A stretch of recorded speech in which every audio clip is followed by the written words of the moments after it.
Alright, hello and welcome back to Ashgabat Cats. Let's play that. Today we're taking a look at 4-pin bowling, or as it's also called, bowler. So, regulation, let's start with one coin, and here we are. Okay, well, that's somewhat interesting. So, the controls are left and right, adjust your ball left and right. If you top... Well, I was not expecting that. And I hope to never hear that again.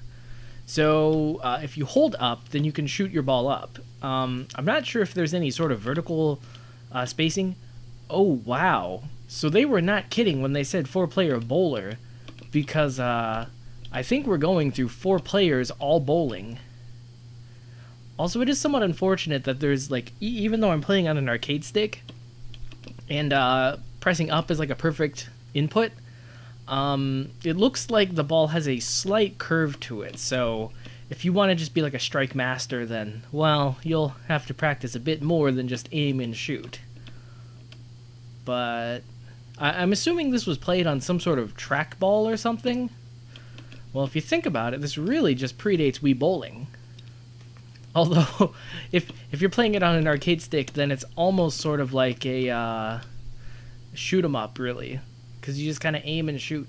Oh, wow. So there's no way to see how many points you have. It's pretty much just frame 2. Now we're bowling. 4 people through.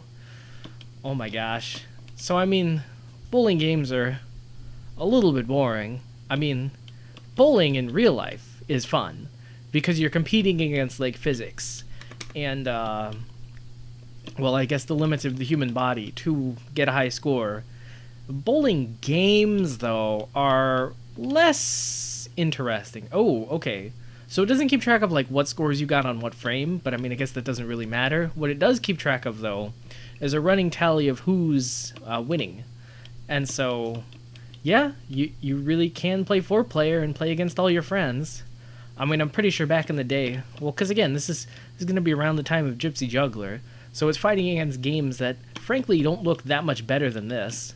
And then you just invite your friends over, and it's like, okay, hey, you tired of real bowling? Let's do some fake video game bowling. Or maybe you put it in like, oh, okay, let's check on something. So if I press up and I press left, I see you can sort of adjust your spin, but it looks like your ball kind of loses momentum, which if you really want those strikes is not a good thing.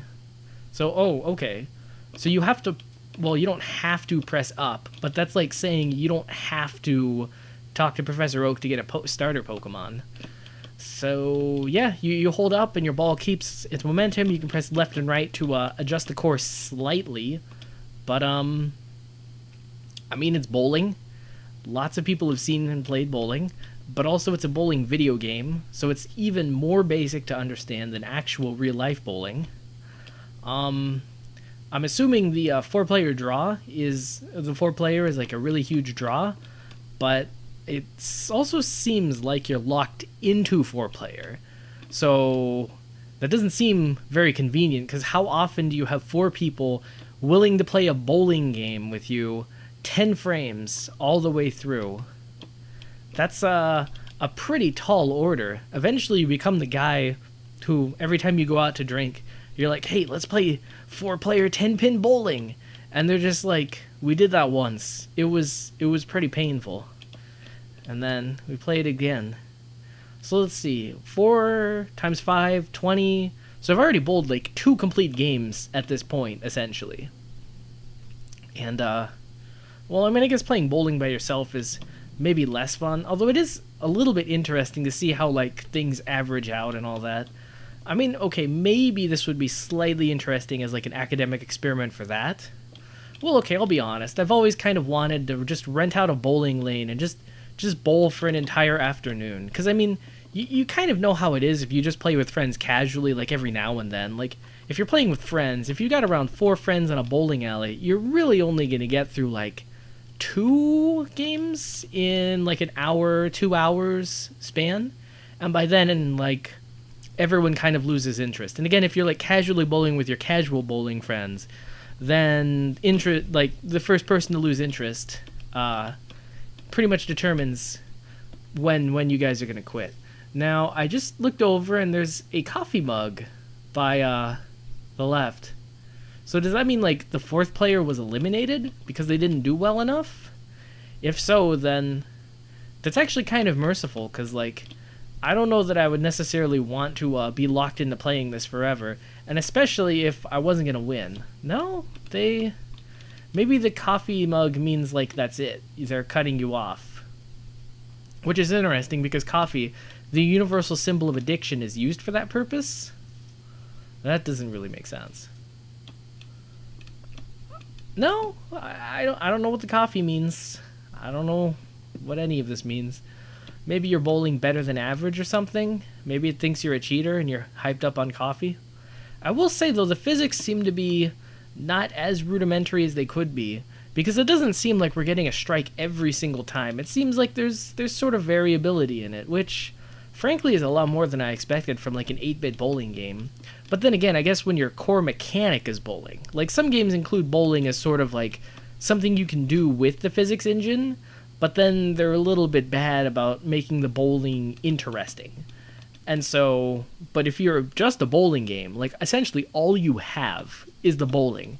And so, well, it better be good. I mean, if you're going to focus your time on any single thing, you better be you better be making the bowling feel good.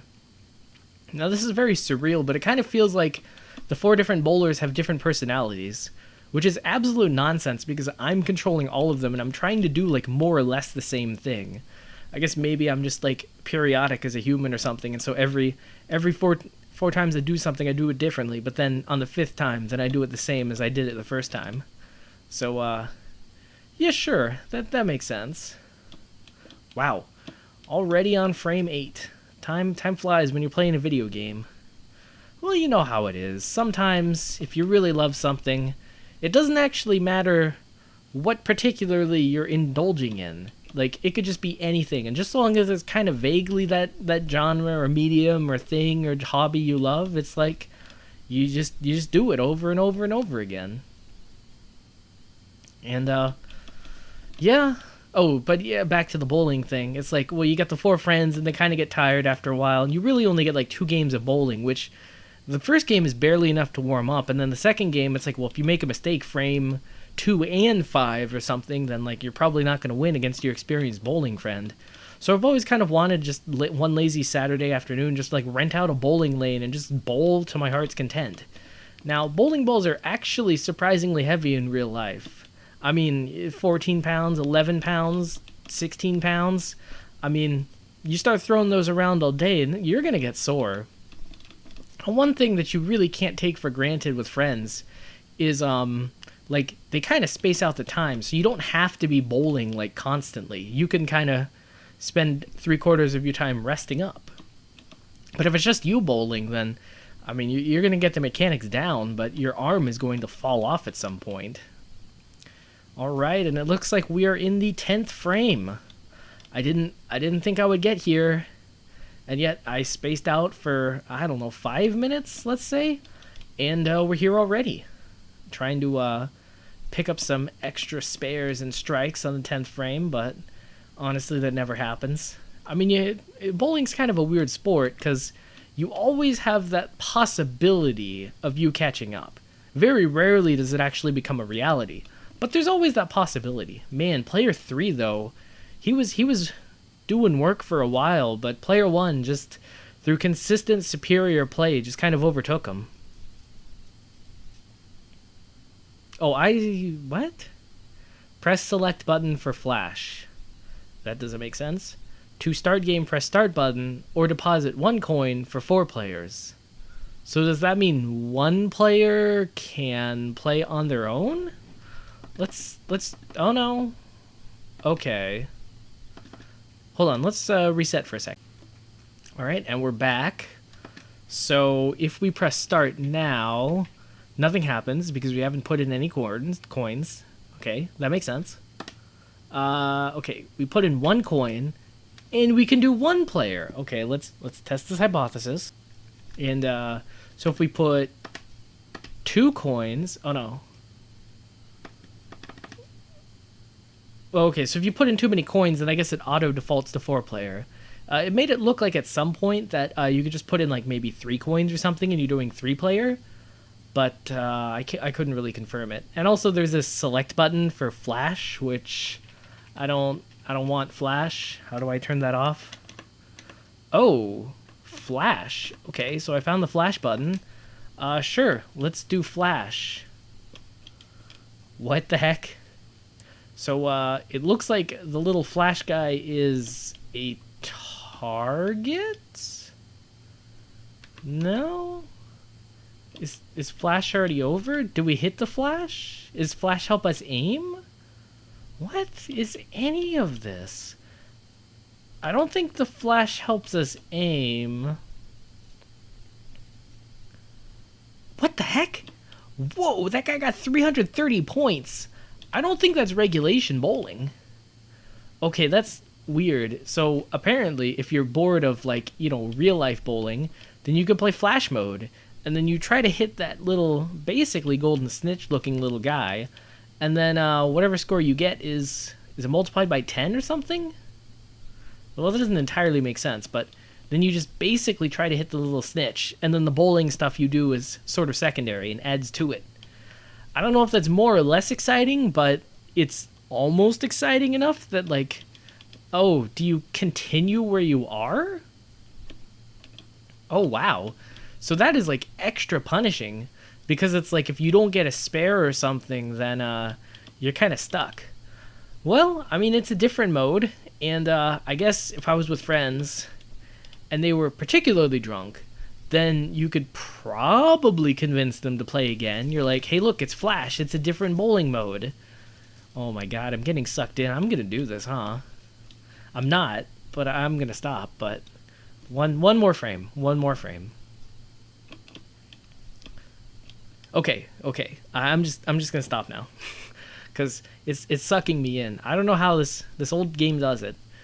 Well, okay, so Flash mode is... Well, okay. I mean, you could almost convince your friends to, like, do it. You'd be like, oh, okay, hey, you want to play Flash mode now? And they're like, dude, we just spent, like, half an hour playing bowling. And you're like, no, but you gotta hit the target. They're like, okay, whatever you say, Fred. And then you just play another round of bowling. And it tricks you. I wonder if there's any sort of time limit. Probably not. I think this was made before time was invented. So, that was 4-player bowling. I thought looking at a game that looks like this, it would be boring. But then, 15 minutes later, and I'm having to stop myself from playing more. So, I guess that goes to show you, arcade games are one hell of a drug. And on that note, this cat's got a scat.